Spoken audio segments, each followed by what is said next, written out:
परमेश्वर के दैनिक वचन।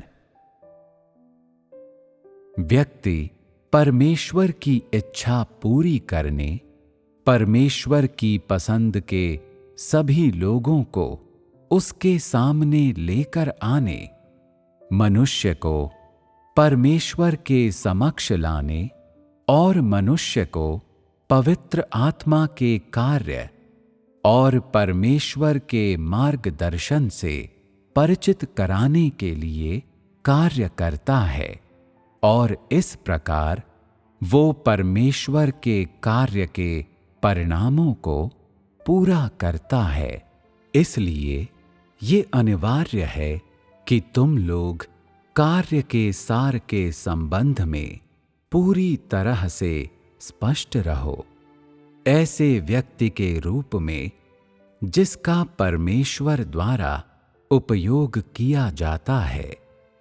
हर मनुष्य परमेश्वर के लिए कार्य करने के योग्य है, अर्थात हर एक के पास पवित्र आत्मा द्वारा उपयोग किए जाने का अवसर है। किंतु एक बात का तुम लोगों को अवश्य एहसास होना चाहिए। जब मनुष्य परमेश्वर द्वारा आदेशित कार्य करता है, तो मनुष्य को परमेश्वर द्वारा उपयोग किए जाने का अवसर दिया गया होता है। किंतु मनुष्य द्वारा जो कहा और जाना जाता है, वो पूर्णतः मनुष्य का आध्यात्मिक कद नहीं होता। तुम लोग जो कर सकते हो वो ये है कि अपने कार्य के दौरान बेहतर ढंग से अपनी कमियों के बारे में जानो और पवित्र आत्मा से अधिक प्रबुद्धता प्राप्त करो। इस प्रकार तुम लोग अपने कार्य के दौरान बेहतर प्रवेश प्राप्त करने में सक्षम होगे। यदि मनुष्य परमेश्वर से प्राप्त मार्गदर्शन को अपना स्वयं का प्रवेश और अपने में अंतर्निहित चीज समझता है, तो मनुष्य का आध्यात्मिक कद विकसित होने की कोई संभावना नहीं है। पवित्र आत्मा मनुष्य में प्रबुद्धता का जो कार्य करता है, वो तब घटित होता है जब मनुष्य एक सामान्य स्थिति में होता है।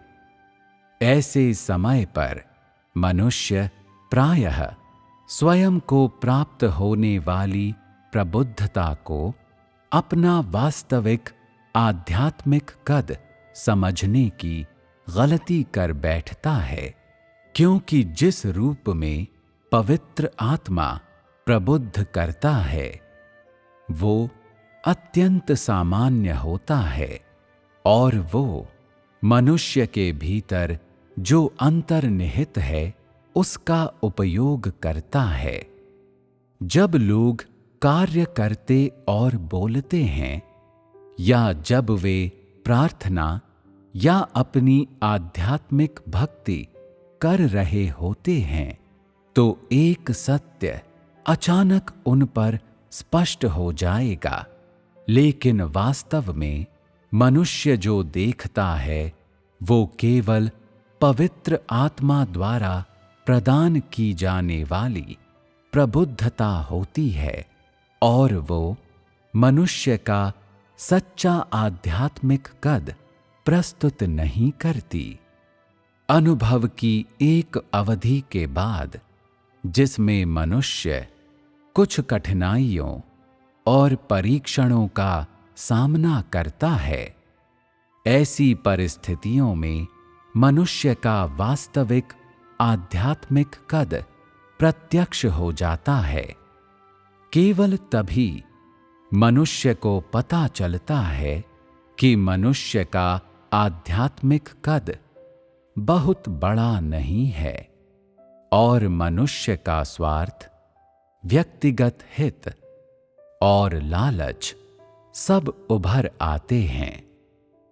केवल इस तरह के अनुभवों के कई चक्रों के बाद ही कई ऐसे लोग जो अपनी आत्माओं के भीतर जाग गए होते हैं, महसूस करते हैं कि अतीत में जो उन्होंने अनुभव किया था वो उनकी अपनी वास्तविकता नहीं थी, बल्कि पवित्र आत्मा से प्राप्त एक क्षणिक रोशनी थी और मनुष्य को केवल ये रोशनी प्राप्त हुई थी।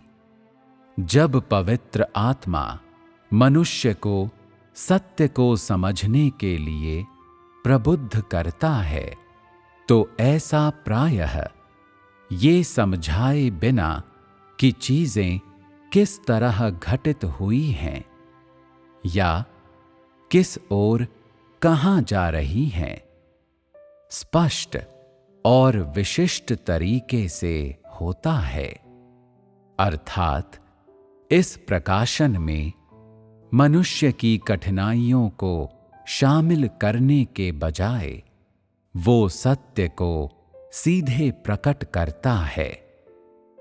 जब मनुष्य प्रवेश की प्रक्रिया में कठिनाइयों का सामना करता है और फिर पवित्र आत्मा की प्रबुद्धता को शामिल करता है तो ये मनुष्य का वास्तविक अनुभव बन जाता है। इसलिए जब तुम लोगों को पवित्र आत्मा का कार्य प्राप्त हो तो उसी समय तुम्हें ये देखते हुए कि वास्तव में पवित्र आत्मा का कार्य क्या है और तुम लोगों का प्रवेश क्या है, और साथ ही अपने प्रवेश में पवित्र आत्मा के कार्य को शामिल करते हुए तुम लोगों को अपने प्रवेश पर और अधिक ध्यान देना चाहिए ताकि तुम लोग पवित्र आत्मा द्वारा अन्य अनेक तरीकों से पूर्ण बनाए जा सको और पवित्र आत्मा के कार्य का सार तुम लोगों में गढ़ा जा सके। पवित्र आत्मा के कार्य के अपने अनुभव के दौरान तुम लोग पवित्र आत्मा को और साथ ही स्वयं को भी जान जाओगे। और इतना ही नहीं, क्या पता गहन कष्टों के कितने दौरों के बीच तुम लोग परमेश्वर के साथ एक सामान्य संबंध विकसित कर लोगे और तुम्हारे और परमेश्वर के बीच का संबंध दिन ब दिन घनिष्ठ होता जाएगा। काट छांट और शुद्धिकरण की असंख्य घटनाओं के बाद तुम लोगों में परमेश्वर के प्रति एक सच्चा प्यार विकसित हो जाएगा। यही कारण है कि तुम लोगों को ये महसूस करना चाहिए कि कष्ट, दंड और क्लेशों से डरना नहीं है। डरने की बात तो केवल पवित्र आत्मा का कार्य प्राप्त करना, किंतु प्रवेश न करना है। जब परमेश्वर का कार्य पूरा होने का दिन आएगा तो तुम लोगों का परिश्रम व्यर्थ हो जाएगा। भले ही तुमने परमेश्वर के कार्य का अनुभव कर लिया होगा, किंतु तुम लोग पवित्र आत्मा को नहीं जान पाए होगे या तुम लोगों ने स्वयं प्रवेश नहीं किया होगा। पवित्र आत्मा द्वारा मनुष्य में की जाने वाली प्रबुद्धता मनुष्य के जुनून को बनाए रखने के लिए नहीं है, बल्कि मनुष्य के प्रवेश के लिए एक मार्ग खोलने के लिए है और साथ ही मनुष्य को पवित्र आत्मा को जानने देने और इस बिंदु से परमेश्वर के लिए श्रद्धा और भक्ति की भावनाएं विकसित करने के लिए है।